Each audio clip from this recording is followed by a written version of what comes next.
guys, magandang araw sa inyong lahat, and I'm back, Jude Butaslak, and welcome to my YouTube channel. And if you're new, and please subscribe. Okay, so nandito tayo sa aking office, and medyo matagal akong hindi nag-stay dito sa office ko kasi simula nung malakas yung ulan. And let me show you. Medyo makalat. Ito yung aking isang table. Tapos nandito rin yung nandito yung aking laptop table dati. Ayan, so nilagyan ko ng plastic kasi nung umuulan nabasa yung aking laptop dito. Okay, so nag-umpisa doon. Kung makikita nyo yung parang yellowish doon, yan, dyan nag-umpisa yung tulo. Okay, so nandito yung laptop ko dati. Okay, so nilipat ko dito ngayon. Kaya lang, nung paglipat ko dito, tumulo din dyan. Kaya dyan siya nabasa yung aking laptop. Okay. Meron din tulo dito. Ayan, kung nakikita nyo, nangingitim na. Dyan tumutulo yung ibang tubig. So nilagyan ko ng batya dyan sa taas. Yun lang ang nangyari. So kaya medyo magulo pa tong aking office. Ayan. Hindi pa ako nakakapaglinis. And then bumili ako, nagpagawa pala ako nitong medyo malaking aquarium, 10 gallons na aquarium para sa aking mga isda. So ang aquarium ko dati is ganyan lang kaliit, yung nandun sa nasa sala. And yung isang pinaglagyan ko ng beta ko dati, ayan, binibenta ko ngayon. So 2.5 gallons yan. And ito na yung aking pinagawang aquarium. Ayan, with stand pa. Ayan, may stand siya. Okay. So ang mga isda na nandito is cichlid. Ayan, kung napanood nyo yung dati kong video sa aquarium, or baka hindi ko nagawa pala yung video yon, may cichlid na ako dati na malalaki na sila. So meron akong ganun dati. Ayan, parang clownfish na kulay blue. So malaki na yon. And meron din ako ng mas yellow na electric, yung may black sa kanyang palikpik. And meron din yung dalawang kulay blue na may parang dilaw sa kanyang noo. Kaya lang inubos sila nung yellow na electric na yon. So wala pa dito yung electric na yon, nangdoon siya sa isang aquarium na nangdoon sa sala kasama nung mga maliliit kong isda, mga pang community fish. Pero kinulong ko siya sa pangitlugan. Okay, so ito yung mga bago kong isda ngayon. Ayan, mga cichlid pa rin, lahi ng mga tilapia. Ayan, kalimutan ko, cichlid, electric, basta ganun. Ayan, maganda rin tong kulay blue. Okay, andali, kuha tayo ng light para hindi kasi masyadong nakakailaw yung aking ilaw, parang nakakabulag pa siya. Ayan, so ayan yung aking mga fish. Nagtago silang lahat doon. And nandito yung isang albino, anong tawag dyan? Albino red peacock. Tama ba? Ayan. So, ayan sila guys. 1, 2, 3, 4, 5, and 6 yung nasa taas. Ayan. Medyo maliliit pa sila. Kinuha ko silang pantay-pantay para hindi sila masyadong mag-bully. Hindi sila masyadong mag-bully ng mga lalaki. Ayan. Okay, so ayan ito. Yan ang aking bagong aquarium. So naka-top filter din. And yung ilaw ko nasa submersible light. Okay, puntahan natin yung killer cichlid ko, yung yellow electric. Yan. Okay guys, so ito yung aking 5 gallons ba to na aquarium. So dito ang nakalagay na dito is yung mga community fish. So naubos na rin yung aking mga molly. Ang natira na lang is itong Sibradanyo. Yan, Sibradanyo. At saka yung mga nakalimutan ko yung mga tawag doon. Corridoras. Ayun, nandun. Apat na corridoras yan. Nandito yung iba. Ayun. Hindi ko alam kung nakikita nyo. Ayan. Mga corridoras nagtatago. So yung killer cichlid natin is ayun sa taas. Ayan, ayaw lumabas, kunwari mahiyain, pero pag may kasama na siya, pinapatay niya yung mga kasama niya. Ano nga natin, ayan na siya, oh. Kita nyo, killer yan. Killer cichlid. Oh, ayan, oh, aggressive na aggressive siya. Oh. Yan yung pumatay sa kasama niyang, bali 5 na kasama niya.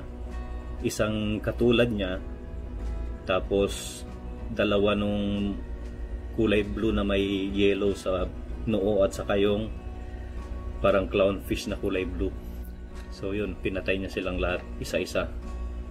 Yan, medyo malaki na siya, kaya natatakot akong ihalo dun sa aking mga bagong cichlid, sa aking mga bagong kalahi niya. So yun guys, may mga bato din akong ilalagay doon, isi-set up ko, pero titingnan ko mamaya kung magagawa ba natin ngayon. Pag nagawa ko ngayon, ipapakita ko sa last video nito. Hi guys, so continue ko na lang itong video na to na ginawa ko hapon ba yun? O nung isang araw. Okay, so sinet up ko na yung aquarium, tapos kanina chinek ko, namatay yung aking albino red peacock kasi may naghahari-harian na naman. Okay, so hindi ko pa nga nilagay itong electric na yellow, pero doon sa mga kasama nila is may naghaharian na kaagad. So kung sino man yun, I will show you. So ganun ka territorial itong mga cichlid na isda. Okay, so let me show you. Ayan, nilagyan ko na ng mga bato kasi para mayroon silang mataguan kapag nandyan na yung bully. And yung bully naman ang mismong nagtatago dito sa mga bato. Ayun, nandun siya sa nandun sa loob. Ayan, no? Sisilip-silip lang. Okay, so wala na yung ating albino red peacock. Ayan.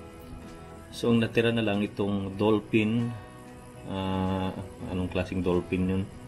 Basta may dolphin to na lahi. Tapos yung blue na maliit, at saka yung parang albino electric, and yung parang kalawang. Ayan. So yung kulay red dati wala na, dahil pinatay nitong nagtatago dito. Siya ngayon yung boss. Sabi niya, this is my ayan na siya, oh. Lumabas, oh. Ayan.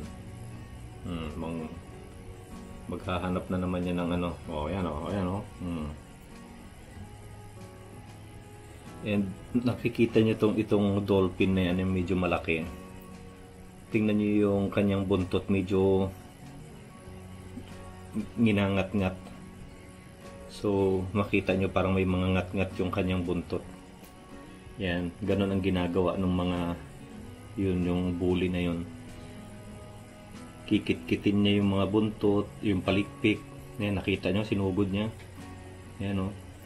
Hanggang sa hindi na makalangoy itong mga kasama niya, hanggang mamatay. So dati yung isang electric ko, yung yellow na nandun sa kabila, yung matapang, hinaluan ko rin yun dati ng native na tilapia. Alam niyo kung anong ginawa niya sa native na tilapia? Inubos niya yung mga fins sa buntot. So, here's the video kung may video pa ako noon. Tingnan niyo yung nangyari sa tilapia. Hey guys, so itong isang malaking nahuli ko susubukan kong ilagay dito sa African cichlids. Okay, tingnan natin kung hindi ba nila aawayin to. Baka ilang minuto lang patay ito. Yan. Mga kalahi mo yan. Kaya lang sa ibang bansa. Oh. Yan, nandiyan na yung aaway sa'yo. Maliit yan pero terrible.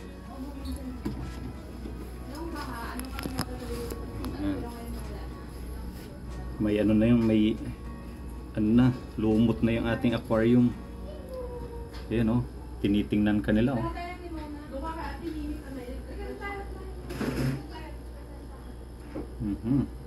May bago tayong kalaban.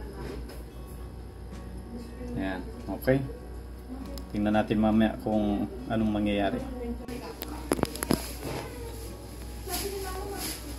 Okay. Mayroon ng signs of aggression. Matapang pala itong bago nating nilagay.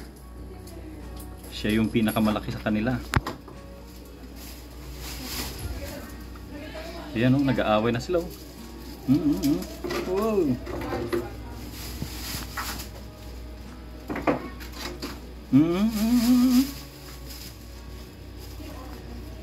Matapang itong Pinoy na tilapia o.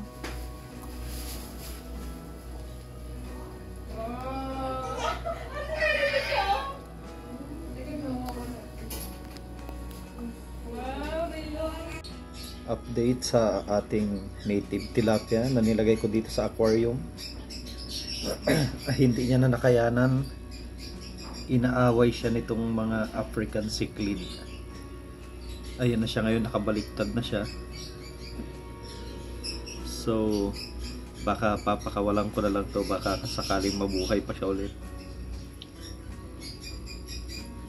Ayan, masyadong matatapang itong yellow na cichlid, African cichlid. Ayan, maliit siya pero matapang.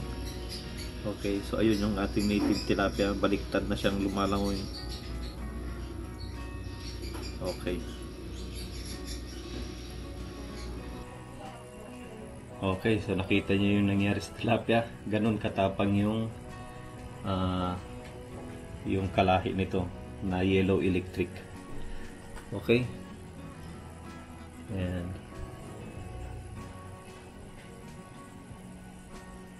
Ayan o, kasilip-silip lang yung bully dun sa likod o. Okay, so that's it. And sana magbago pa tong parang blue clownfish. Sana habang lumalaki siya, maging ka-close niya itong mga ibang kalahi niyang cichlid. So, pero pag may namatay pang isa dito na ibang cichlid, ililipat ko na talaga yung blue na yun. Ipagsasama ko sila ng dalawang matatapang. Bahala sila kung sinong manalo sa kanila. Okay, so dito na nagtatapos yung video natin guys. Hanggang sa muli and bye!